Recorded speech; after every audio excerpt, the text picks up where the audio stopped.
I evo, ovo je danas novi dan, novi tema za razgovora. Današnja tema biće problemi u vezi sa periodom odrastanja. Odrastanje je veoma buran i dugotrajan proces, ali i polni hormoni izazivaju paljive promene u fizičkom izgledu mladih, ali istovremeno i utiču na njegovo ponašanje. Mladi ljudi su često nespremni za tako neka intenzivna dešavanja, pa roditelji i svi koji su uključeni u starenje o njima bivaju iznenađeni nekim burnim reakcijama koje adolescenti prave. Tako da mladi dok rastu, odlase i stare, to je sve normalno. I način života i svet u kome su oni odrasli verovatno se razlikovao od sveta u kome danas mladi žive.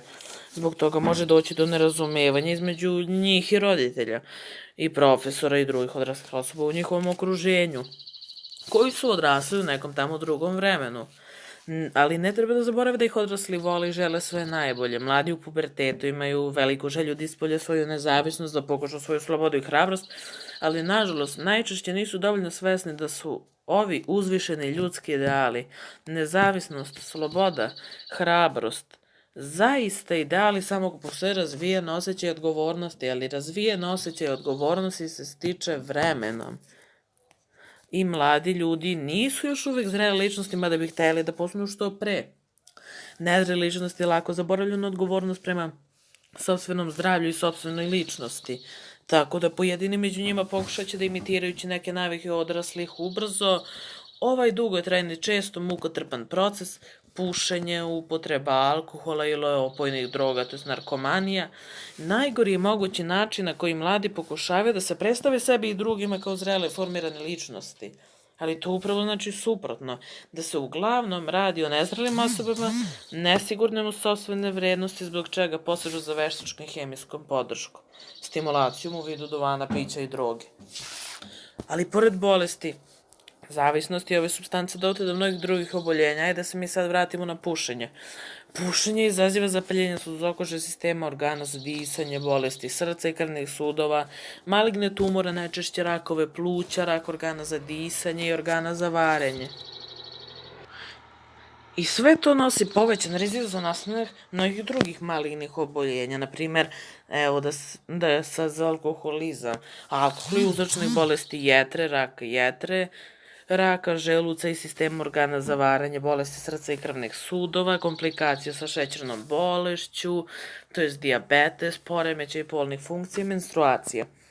Poremećaj u razvoju ploda tokom trudnoće, znači sve je to uzrok alkoholizam. Uzrok je i gubitka koštane mase, nervnih oboljenja i povećanog rizika za nastanak nekih malignih tumora. Narkomanija je najopasnija bolest zavisnosti. Ona se mora stručno lečiti, a to je proces koji je veoma težak i dugotrajan. Opojne droge izazivaju ozbiljna oštećenja CNS-a i mogu dovesti do duševnih bolesti, srčanog udara, problema sa sistemom organa za disanje, poremećaj rada bubrega, gubitka svesti, padavice, epilepsije i iznenadne smrti, naravno.